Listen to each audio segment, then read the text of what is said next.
Olá, boa tarde. Tem uma luz muito forte na minha cara hoje. Estamos começando mais um Entrefala. Esse é o Entrefala número 21. Isso quer dizer que nós temos 3 semanas já de programa. Muita coisa aconteceu. E hoje nós vamos falar sobre o assunto que eu mais falo. Não sei se é o que eu mais falo. Talvez o que eu mais falo, não sei. Junto com o feminismo, tá? Junto com o feminismo. Aí é o assunto que eu mais falo. Nosso convidado já chegou, muito pontual.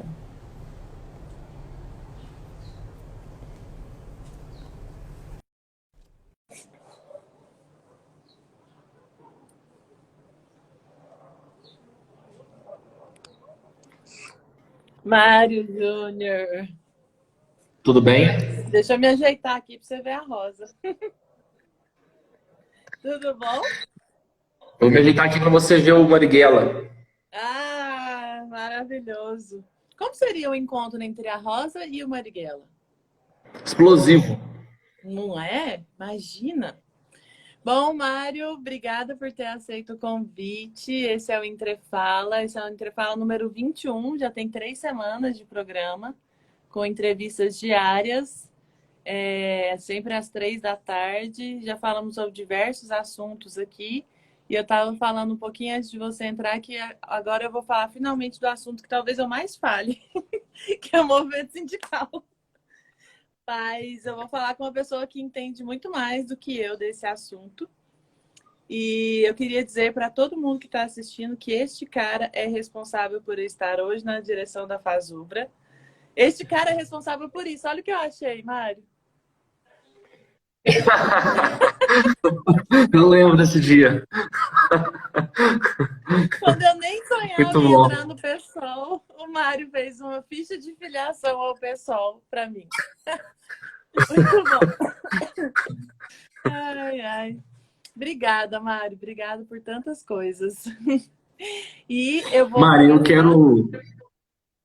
eu que quero agradecer assim o espaço que você está construindo e proporcionando a minha participação. Parabenizar você por esse trabalho que você está fazendo e dizer para o público que está nos assistindo que não é sempre que eu tenho o privilégio de poder conversar com a minha referência bibliográfica.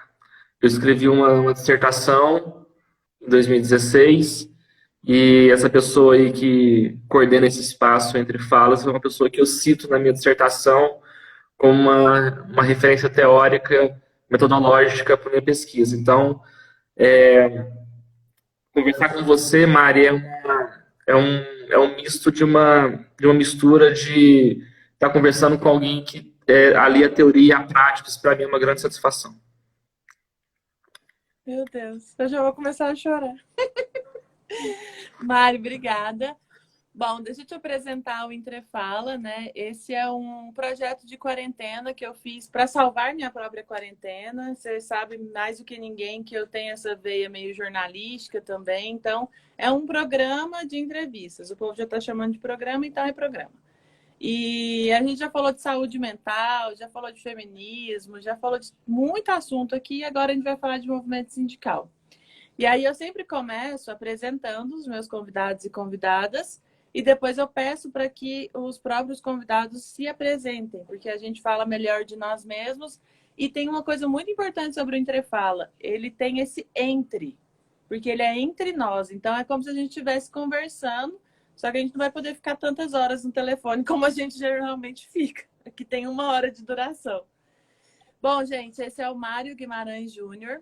Ele é trabalhador técnico administrativo da UFO, Federal de Uberlândia, onde eu fiz meu doutorado. Ele é ex-diretor da Fazubra, ex-diretor do Sintet UFO, que é o sindicato lá. Ele é presidente do PSOL Uberlândia. Ele é um pesquisador, mestre em História e pesquisou o movimento sindical. E é um grande amigo, uma grande referência teórica, de militância, de várias coisas na minha vida. E agora eu queria que você se apresentasse. Bom, eu sou Mário Júnior, eu sou um rapaz latino-americano que tem a satisfação, o prazer de ser companheiro de luta e amigo da Mariana. Eu sou vascaíno, sou membro do Proletários Futebol Clube, que é uma equipe antifascista que nós temos aqui em Uberlândia. Sou técnico administrativo em educação na Universidade Federal de Uberlândia. Sou historiador e dedico aí parte do meu tempo para lutar junto com diversas companheiras, diversos companheiros por um mundo socialista. Muito bom. Mário, eu queria começar com uma pergunta introdutória sobre o nosso tema central, porque a gente fala bastante sobre a pandemia, a quarentena, esse inclusive é o título, né, do sua entrefala, que é como militar durante a quarentena. Mas até a gente chegar lá, eu vou fazer algumas perguntas para você. E a primeira delas, como a gente citou, eu disse, você também citou, você é mestre em História e você fez um mestrado onde você pesquisou uma das centrais sindicais que a gente tem hoje no Brasil. Eu queria que você contasse em poucas palavras para a gente como foi essa pesquisa, o que você pesquisou, o que você conseguiu descobrir nessa pesquisa sua, documental e tudo mais. Fala um pouco da sua pesquisa de mestrado para a gente. Mari, a minha pesquisa no mestrado, ela tem a ver primeiramente com um posicionamento metodológico, né? E uma localização dentro do debate historiográfico.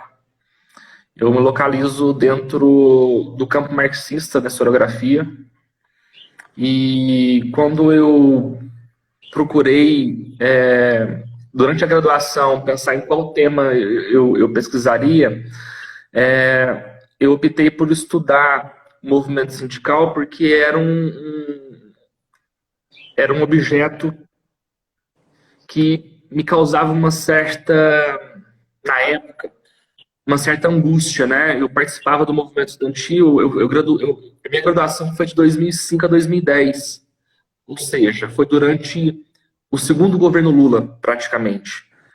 E então a minha relação na universidade foi muito marcada pela participação no movimento estudantil. E eu tive a sorte de poder participar em diversos espaços do movimento sindical, em Uberlândia e a nível nacional. E me causava uma certa angústia por ver que as coisas estavam se desenvolvendo no Brasil. A gente tinha um líder operário da presidência da República e a gente via uma certa paralisação do movimento sindical, uma certa dificuldade do movimento sindical em travar lutas importantes, até mesmo para poder avançar em algumas reformas que são caras ao movimento dos trabalhadores, né?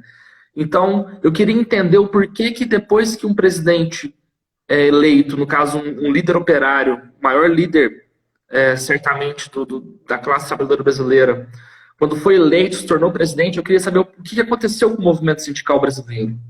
E aí eu percebi, na época, pela própria prática militante, que surgiu uma dissidência do movimento sindical, uma dissidência a CUT, que foi a Conlutas, na época, era a dissidência mais forte, tiveram outras, intersindical, teve a CTB, teve muitas outras, inclusive, mas a Conlutas era a entidade que tinha uma perspectiva ideológica, independente, que tinha mais força dentro de uma perspectiva muito minoritária. E aí eu resolvi estudar um pouco o movimento sindical por esse olhar da Conlutas, né? Sim.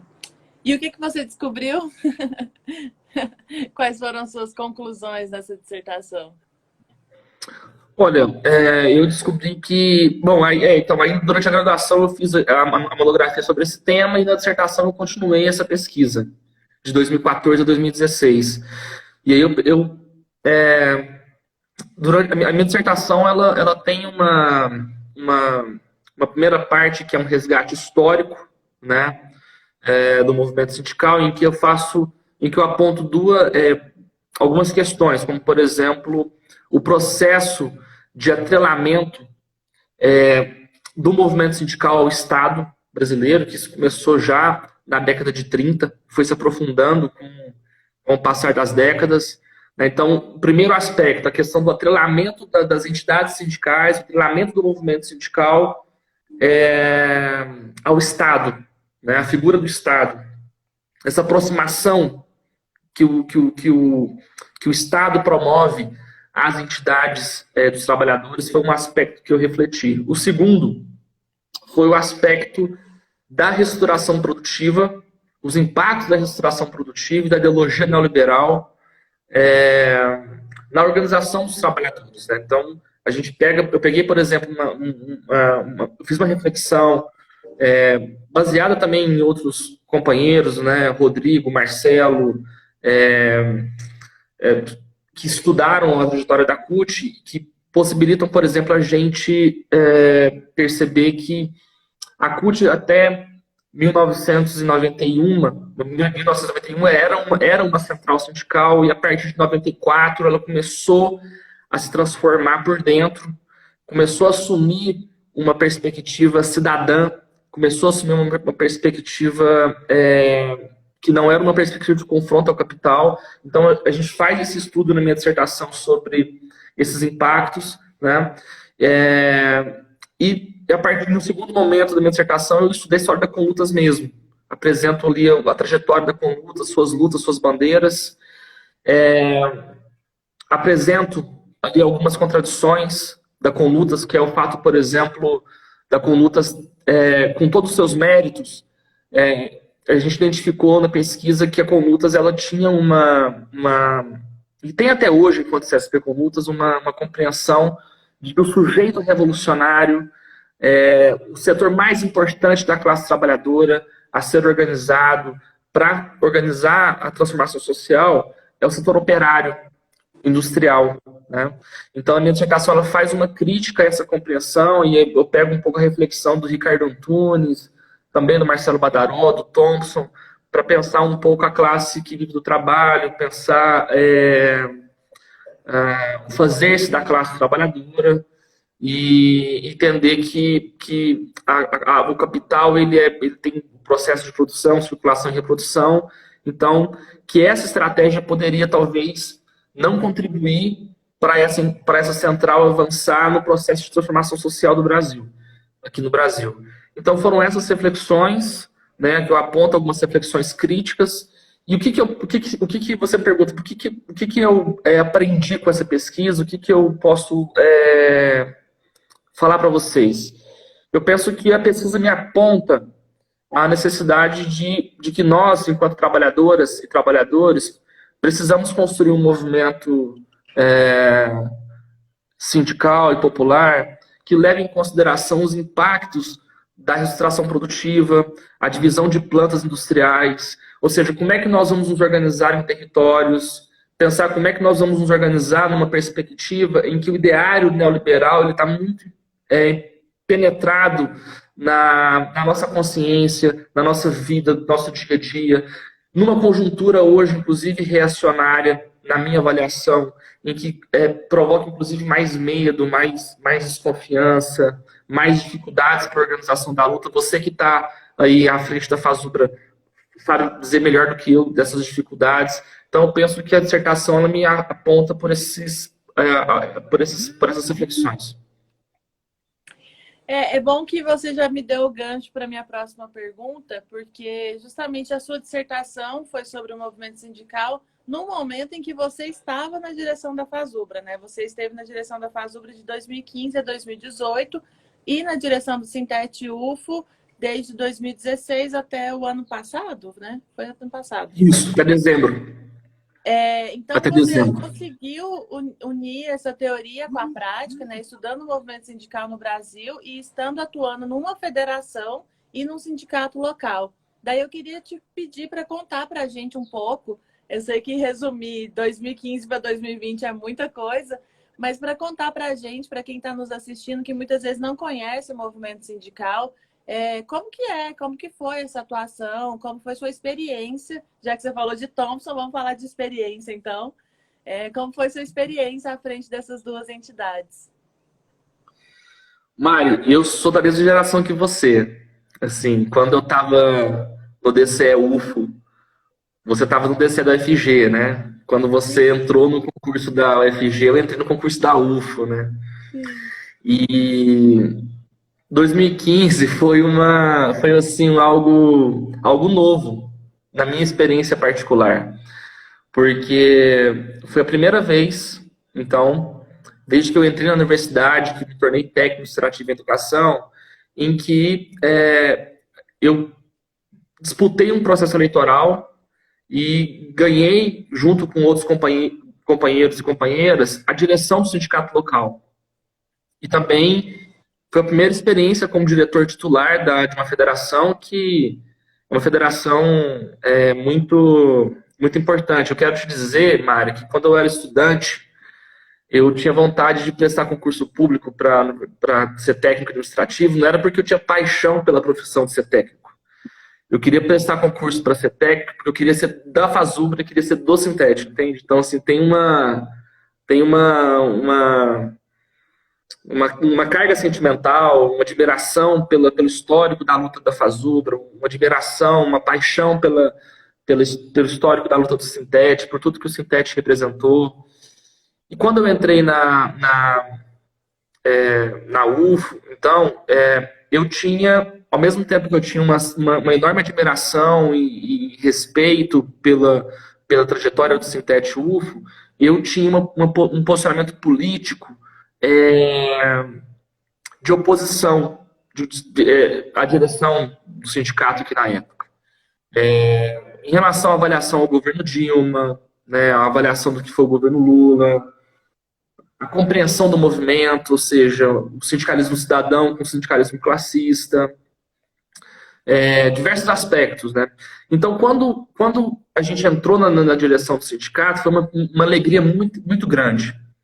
E nós entramos na direção em janeiro de 2016 aqui do Sintet, e nós tínhamos entrado, eu particularmente tinha começado a gestão na Fazubra em 28 de maio de 2015. Então, eu participei primeiro, foi quando nós nos conhecemos, eu participei da maior greve da história da Fazubra, 142 dias de greve. Terminou a greve e a gente foi para a eleição e ganhamos a eleição aqui em Uberlândia. Então, eu estava muito feliz. Só, Mari, que assim, essa pergunta sua, ela não sei se ela vai poder ajudar muito a quem nos escuta, porque a conjuntura em 2016 mudou radicalmente. Então, quando nós entramos pela primeira vez, no primeiro ano de gestão do Sintet, a gente passou, olha só como é que foi. Eu passei os últimos 8 anos, de 2008 a 2016, fazendo severas críticas ao governo Lula e ao governo Dilma. Eu participei de uma greve contra o governo Dilma em 2011, 2012, 2014, em que a nossa greve em 2014 ela foi judicializada pelo governo Dilma. Participei de uma greve em 2015 que durou 142 dias. Então, assim, eu participei de um movimento que foi altamente independente e crítico ao governo Dilma. Mas era uma crítica à esquerda e não à direita. Quando a gente chega em 2016, a gente perde a luta para a direita. E vem um golpe em 2016 que, assim, para nós que estávamos à frente da direção do sindicato, foi algo muito novo. E a gente tinha que explicar para a categoria o porquê que eu fiz tanta greve contra o governo Dilma e por que naquele momento eu estava falando que a Dilma não podia cair. Não vai ter golpe. Que não vai ter golpe. Então, isso foi assim, um grande desafio. Foi uma coisa nova, pelo menos para mim. Ter tido essa experiência no Sintet, nesse momento de avanço de uma conjuntura reacionária, depois aí avançou, né, com o teto dos gastos. Nós fizemos uma brilhante greve, mas fomos derrotados.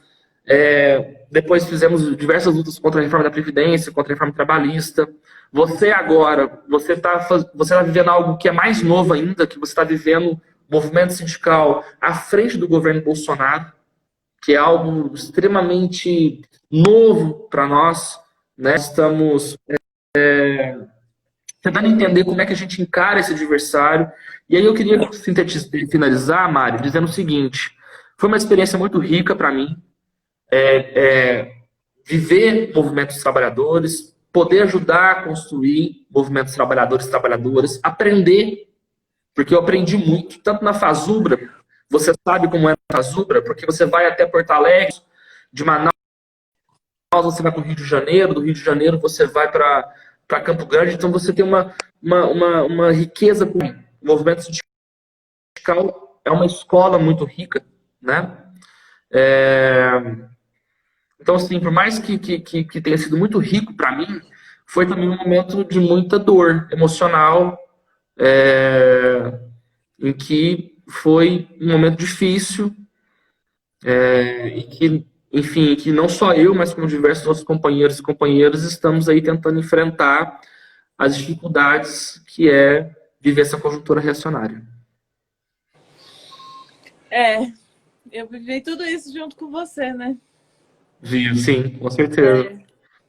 Mário, eu queria então passar para a gente refletir especificamente sobre as centrais. Você estudou a CSP com lutas, nos deu um apanhado histórico da CUT nesse momento, né, desde a década de 80, na década de 90 até esse momento. E aí eu sempre coloco isso no Entrefala, que eu faço perguntas simples, mas que são de difícil resposta.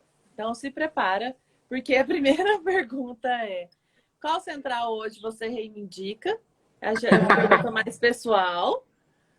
E a segunda pergunta... Pô, Mário, eu sou seu amigo, pô.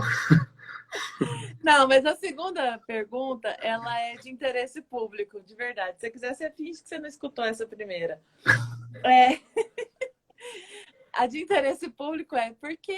Explica para a galera, explica você como estudioso do tema e como um militante sindical, por que tem tanta central sindical hoje no Brasil? Acho que você começou a falar sobre isso, né? Quando você falou que é a CUT, depois virou CTB, etc. E a gente tem centrais de direita também, a gente tem força sindical, não vamos esquecer dessas, né? E quais são as principais diferenças entre essas centrais que você observa entre elas, né? Das tantas que existem hoje? Elege algumas para você colocar as diferenças entre elas para a gente. Tá, então vamos para a primeira pergunta, então. Essa vai ter troco. Olha só, Mari, eu diria para você o seguinte, que na minha avaliação a gente está passando por um processo de uma reorganização muito ampla dos trabalhadores e trabalhadoras no Brasil. Então, eu diria assim que no aspecto de um sindicalismo classista, nós temos a CSP com lutas como a maior referência. Então, dentro do sindicalismo classista, é a central que tem maior inserção. E é uma inserção minoritária, né?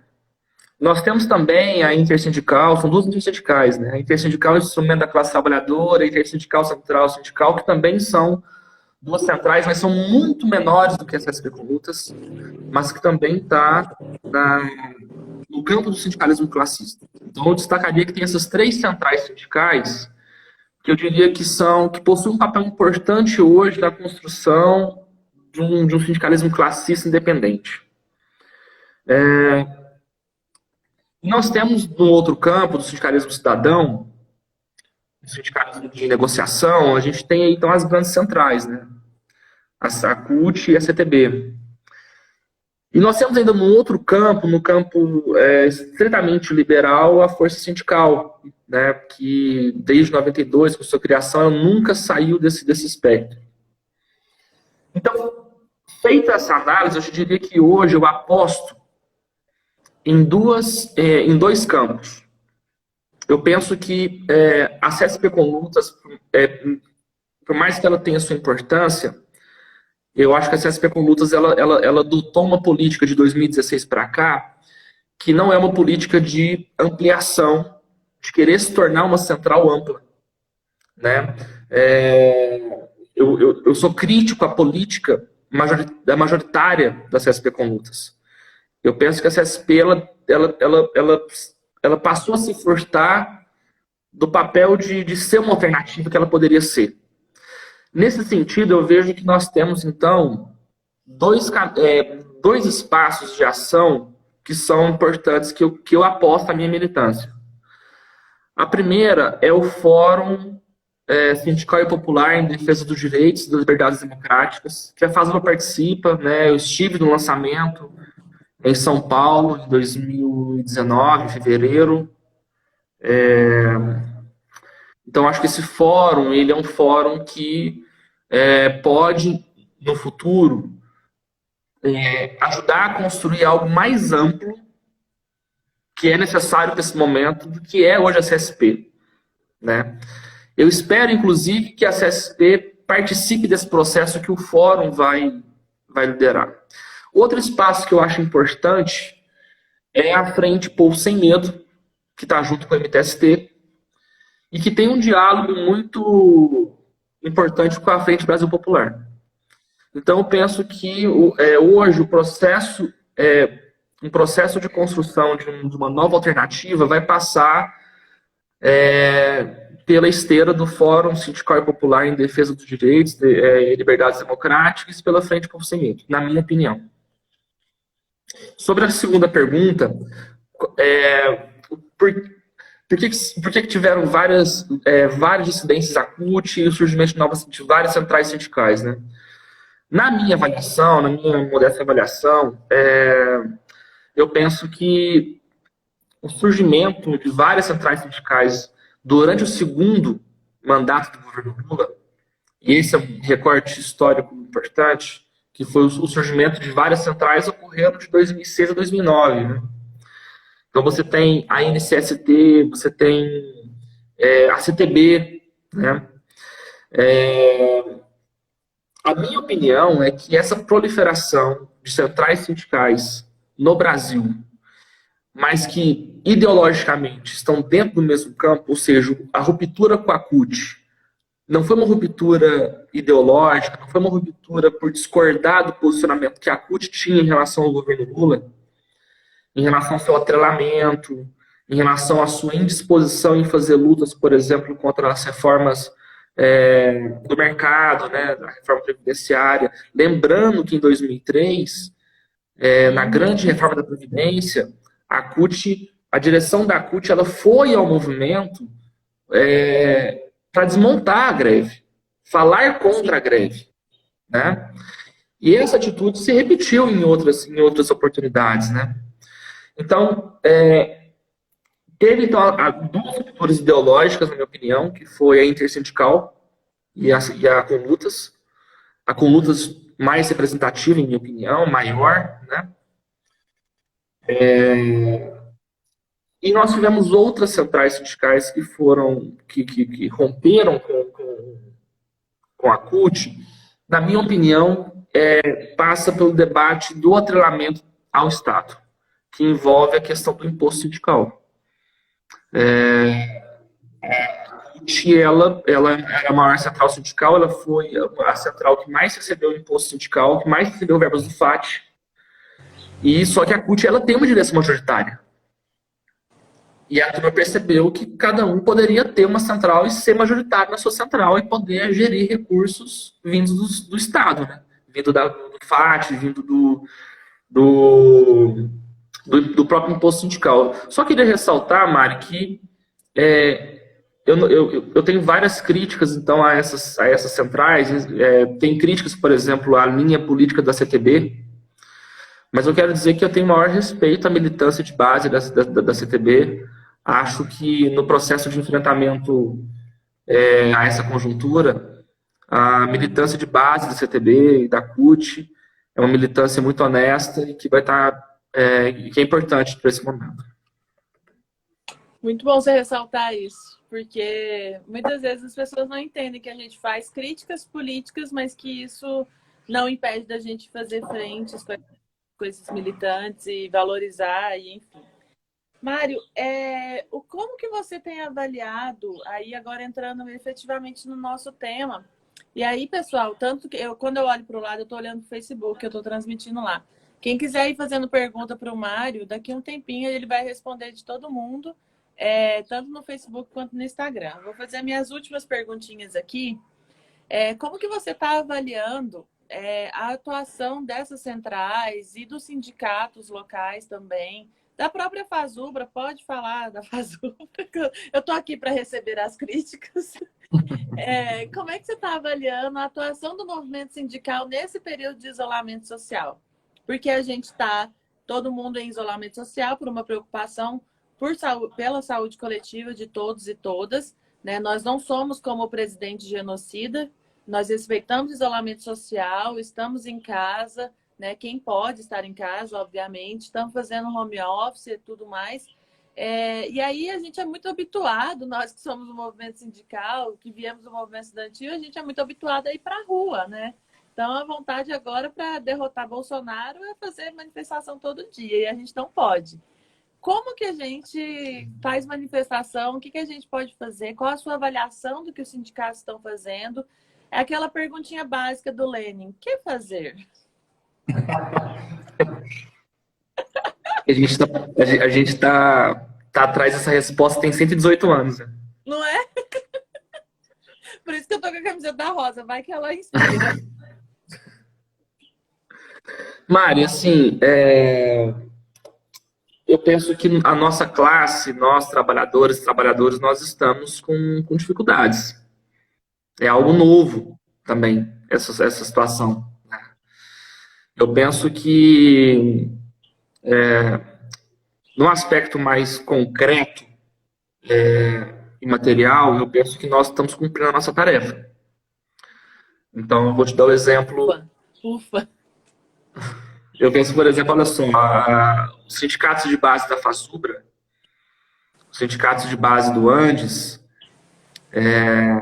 os sindicatos dos educadores, educadoras da rede estadual, né, em diversos estados, estão junto com o MTST, com o MST, fazendo campanhas de solidariedade àquelas famílias que estão passando fome, que, enfim, estão numa situação muito miserável, né? Então, aqui no meu local de observação, eu vejo o Sintet-UFO cumprir um papel muito importante, a ADUFO, a Seção Sindical do Andes também cumpre um papel muito importante, o Sindiúti, com o MTST, né? Nós temos, por exemplo, o MST produzindo toneladas de alimentos sendo doados, né, para essas iniciativas. Então, assim, no aspecto humanitário, o que a gente precisa fazer nesse momento, eu penso que nós estamos fazendo, né?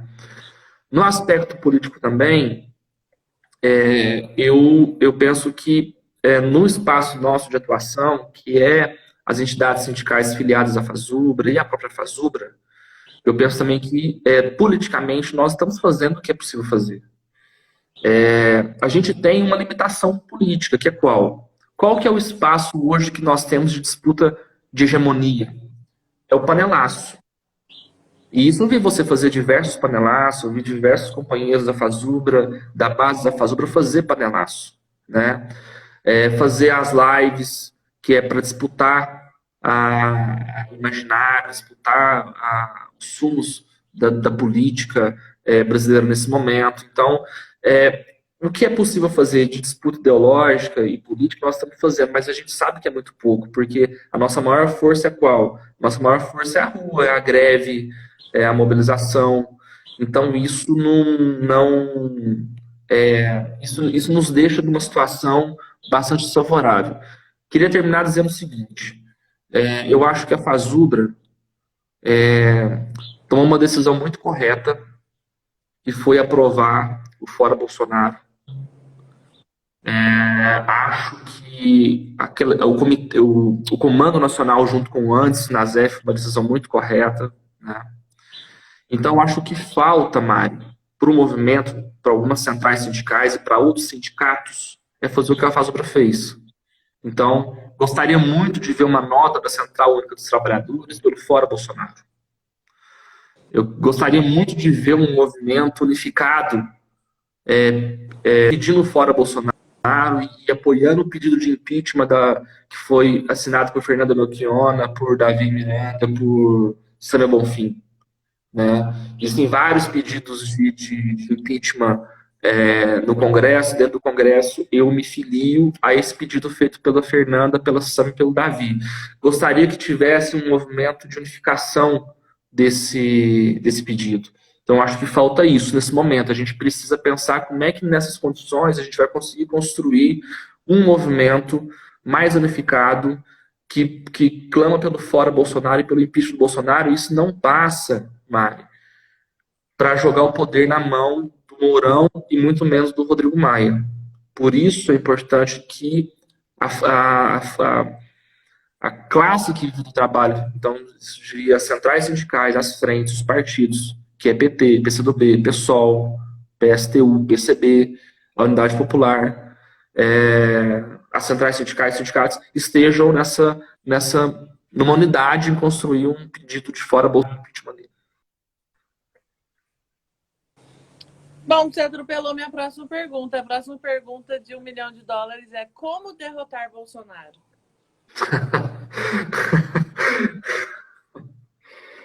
Nesse momento agora da pandemia. Bons, eu falei que eram perguntas simples, mas que. O Flávio, você entrou. O Flávio estava querendo fazer pergunta desde hoje de manhã. Né?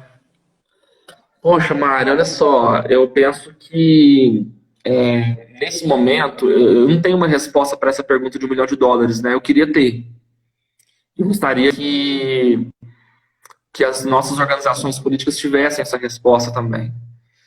Mas eu penso que eu tenho algumas pistas. As pistas que eu tenho para pensar o caminho para a gente derrotar Bolsonaro, na minha modesta opinião, passa pela necessidade de a gente construir uma frente única. Sem uma frente única, nós não vamos construir um processo que seja capaz de derrubar Bolsonaro. E eu penso que essa frente única, ela tem que ser uma frente única da nossa classe, né? Que a nossa classe tenha direção política. Aí é uma hegemonia em Lenin, não uma hegemonia em Gramsci. Nós precisamos ter hegemonia dentro dessa frente única, né? Eu não vou dizer para alguns setores que não são revolucionários que não devem estar nessa frente. Vou dizer para você o seguinte, que nesse momento vale tudo para derrubar Bolsonaro. Derrubar Bolsonaro é o nosso principal objetivo nesse momento. Mas eu entendo que nós precisamos, assim, o caminho é construir um processo político, construir um bloco, pensando em Gramsci, né, construir um bloco histórico em que nós sejamos a direção hegemônica desse bloco para poder tirar Bolsonaro. Essa é a pista. Agora, como fazer para derrubar, eu acho que nós vamos aprender juntas e juntos. Excelente. Mário, eu vou então ler as perguntinhas aqui. Tem algumas no Facebook, eu vou começar por aqui, tá? Tá bom.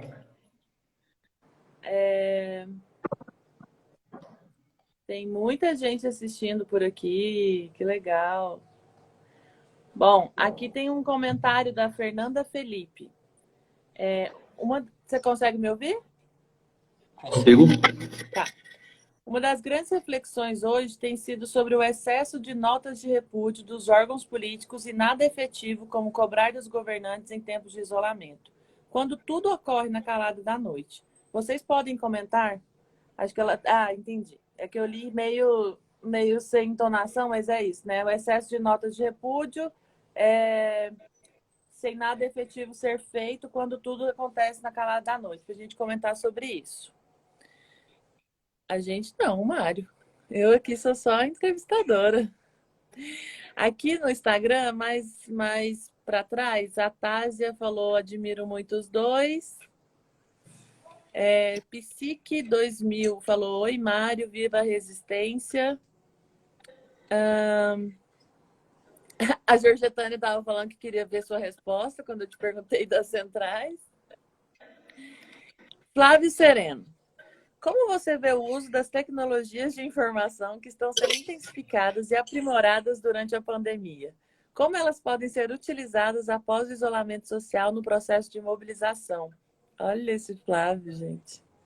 A Tásia fala, concordo, panelaço eu acho muito interessante e imagino que está sendo neste momento que está dando maior visibilidade. Inclusive, junto com vem os gritos de fora Bolsonaro, fascista e assassino.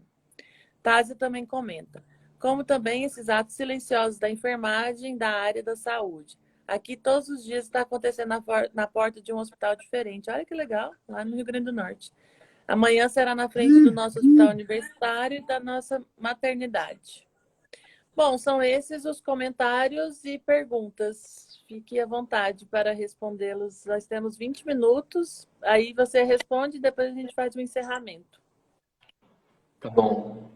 Aqui não tem conclua, tá? Eu não escutei o que você falou, cortou. Como é que é? Aqui o quê? Aqui não tem o quê? Aqui não tem conclua. Ah, tá certo.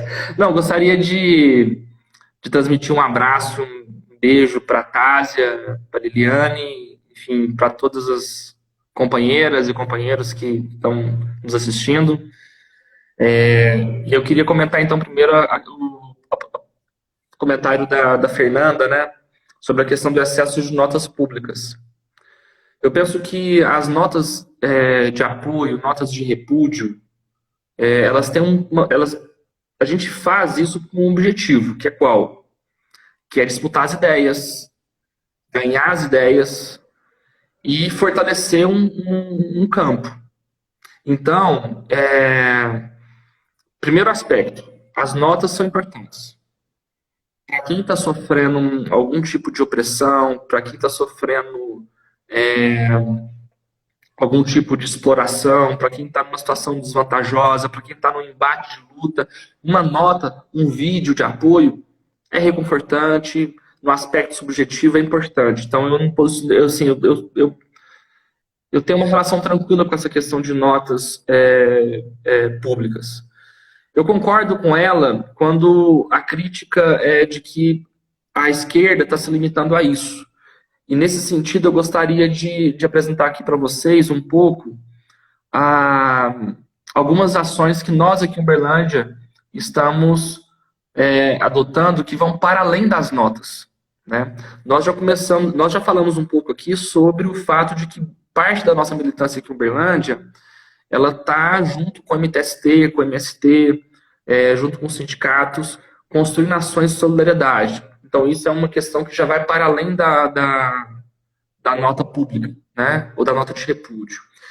Mas tem outros 3 aspectos importantes, Mário. Nesse momento de pandemia, já que nós não podemos ir para as ruas, nós não podemos fazer ocupações, né? Nós não podemos fazer greves de rua, que é possível fazer nesse momento. Primeiro, é a gente conseguir construir ações articuladas com o Poder Legislativo. Então, poderia ser muito pior se setores do movimento sindical nacional não tivessem uma articulação com a bancada do PSOL, com a bancada do PT, do PCdoB nesse momento de crise.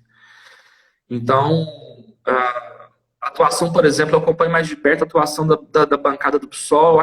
Eu diria que a bancada do PSOL teve um papel muito importante. Aqui em Minas Gerais, a deputada estadual Andréa de Jesus aprovou um projeto de lei importante para as mulheres.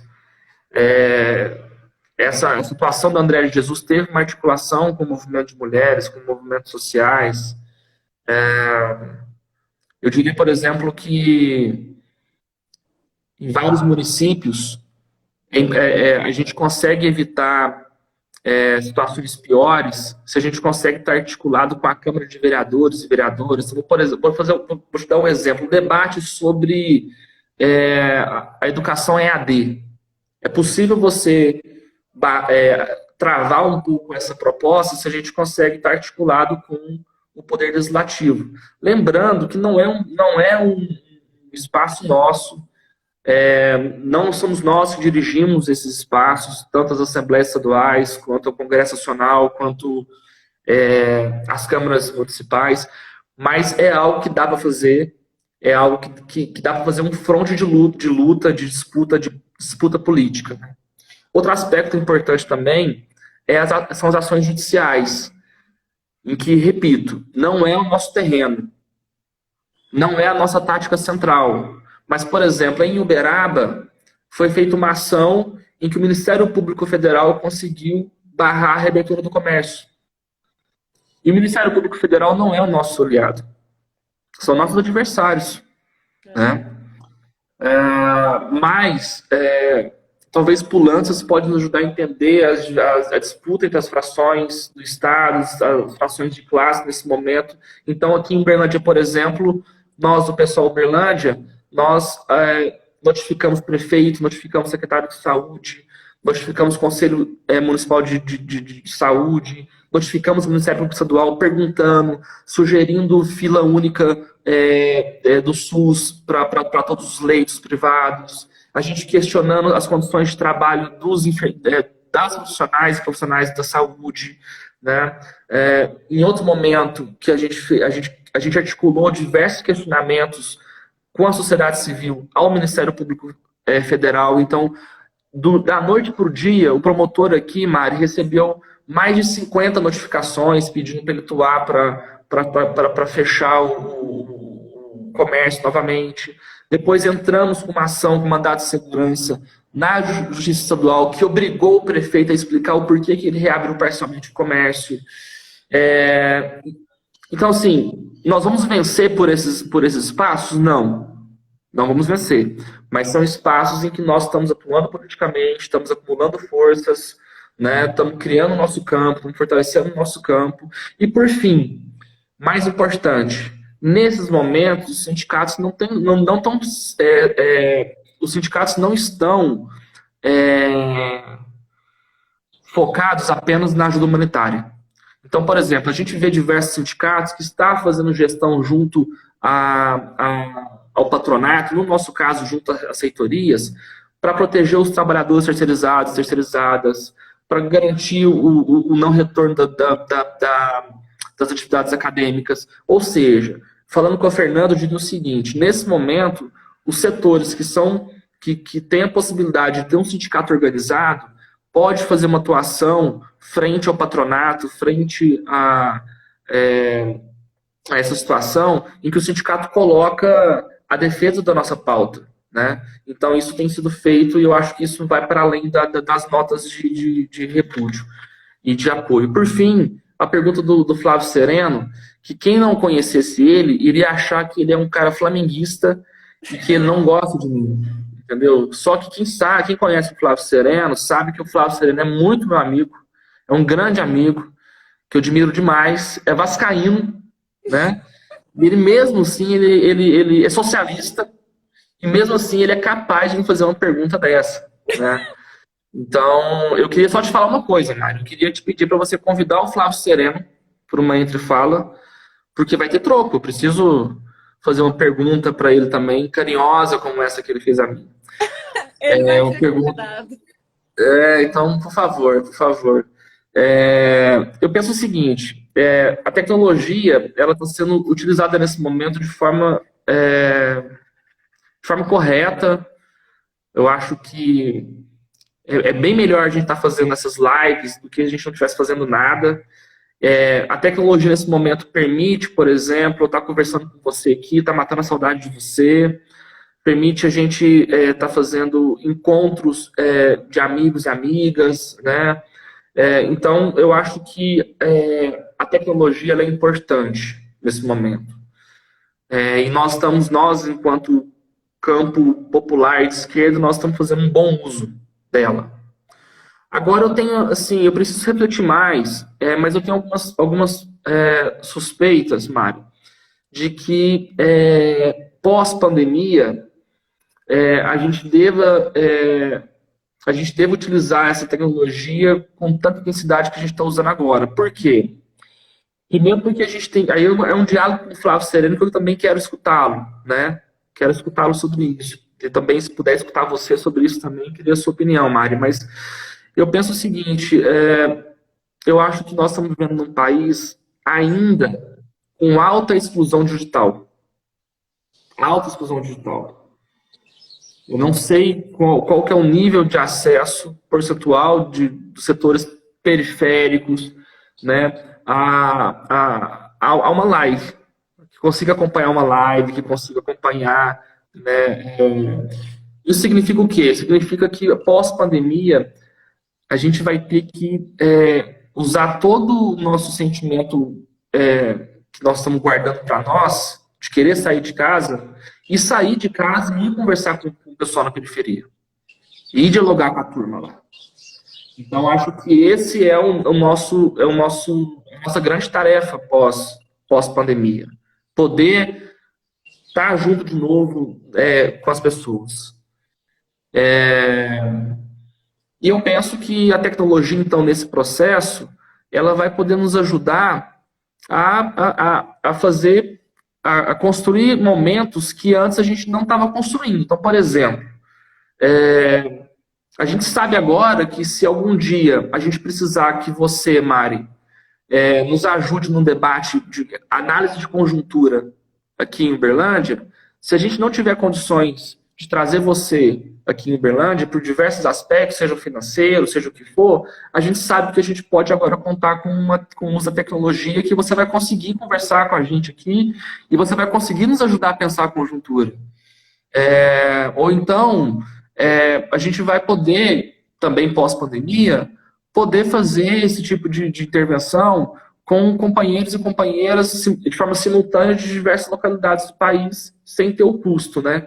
Então, eu penso que a tecnologia, para concluir, a gente vai ter que usar ela a nosso favor no que se refere ao fortalecimento da nossa formação política e também da transmissão de ideias. Só que eu alerto, eu penso que a transmissão de ideias ela não pode ficar exclusiva à tecnologia. Ela é uma parte importante, a gente não pode ignorar, mas a gente não pode usar a tecnologia como único instrumento pós-pandemia de disputa de hegemonia. Muito bom. Eu queria comentar só um pouquinho, você inclusive pediu que eu comentasse, porque o Entrefala surgiu um pouco sobre isso também, né? De a gente estar na quarentena, de a gente continuar fazendo debates, né, e tudo. Mas tem uma preocupação, como você disse, porque boa parte, por exemplo, e aí eu queria tocar nesse assunto contigo, que foi coordenador de educação da FASUBRA, porque boa parte dos estudantes de ensino médio, por exemplo, não tem acesso à internet de qualidade. Tem acesso à internet num 3G, 4G, coloca crédito, um celular que não é de qualidade, na casa não tem um computador. E aí o governo vê, nesse momento, colocando essa pressão para que tenha o Enem de qualquer forma, sendo que esses estudantes não estão tendo aula remotamente, né? E que não é EAD. A gente conversou com uma professora aqui na Entrefala um tempo atrás, isso não é de maneira alguma educação à distância. Então, colocar esse debate também de quem tem acesso à internet. A gente está usando a internet pra caramba, a gente está fazendo reunião, a gente está bebendo pelo Zoom, né? Enfim, o que dá para fazer. Agora, tem muita gente que não tem. Então, esse debate realmente ele é muito importante ser feito. Quem tem acesso a essa internet? O Flávio está falando, ó, a de Enem. Psique 2000, a mais a tecnologia ajuda muito quando a gente não pode se reunir presencialmente, por exemplo. Ajuda a resolver muitos problemas também. Também concordo. Mário, nós estamos caminhando para o final. Eu queria te agradecer muito, muito, muito por ter participado do Entrefala. Você sabe que você foi um dos meus primeiros convidados e seria dessa forma mesmo, porque é um dos meus grandes amigos, minha grande referência de militância. Eu vi que a Jaciara entrou, estou usando o brinco que você me deu, viu, Jaci? Queria mandar um beijo para todo mundo aí de Uberlândia. Estou morrendo de saudade de todo mundo. Uberlândia é minha segunda cidade, minha segunda casa, né? Estive aí direto durante o tempo do doutorado, morei aí, mas continuei indo por conta da militância no Sintete UFO. Então, eu sinto vocês como minha segunda casa, minha segunda universidade.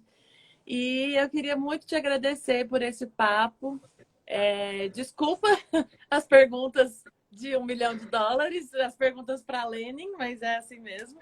E eu queria te dizer que nenhum convidado ou convidada meu até hoje citou, numa mesma live, Polantzas, Gramsci, Thompson, que mais você citou? Eu falei, gente, o que é isso? Muito obrigada, Mari. Deixa 5 minutinhos finais aí para você comentar alguma coisa que eu não comentei, que você acha que a gente precisa falar antes de encerrar e fazer suas conclusões finais e despedir da galera. Já deixo aqui meu beijo. E se encerrar é porque o Instagram fecha com 1 hora, tá bom? Tá bem. Mari, dizer que eu tô morrendo de saudades de você, que eu espero que essa pandemia acabe logo para poder te encontrar, te dar um abraço, tomar uma cerveja com você em Brasília, na Fazubra. Dizer que eu estou muito feliz com essa oportunidade de estar participando desse espaço que você está construindo. Desejo vida longa, que você consiga ter outras diversas oportunidades aqui de estar conversando com a galera. Dizer que foi muito bacana ter essa interlocução com os nossos colegas, né? Nós aqui em Uberlândia estamos com saudade de você, a gente espera poder te encontrar em breve.